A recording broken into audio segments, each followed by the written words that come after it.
ഇതെന്താണിത്? അച്ഛാ ഇതെന്തിനാണ് തുറന്നിട്ടേക്കുന്നത്? വല്ല പല്ലിയ മാറ്റി കേറൂലേ?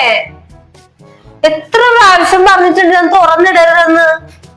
A few moments later.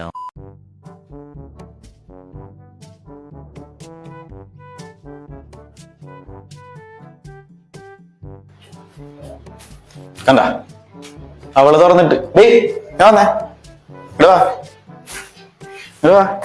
ഇതെന്താണിത്?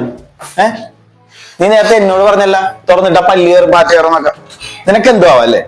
അതേ, മറ്റൊരാളെ ഉപദേശിക്കുമ്പോഴേ സ്വന്തം കാര്യങ്ങൾ നോക്കണം. ഒരാൾക്ക് ചെയ്യാൻ പറ്റാത്തത് മറ്റൊരാളെ ഉപദേശിക്കാൻ വരരുത് കേട്ടാ.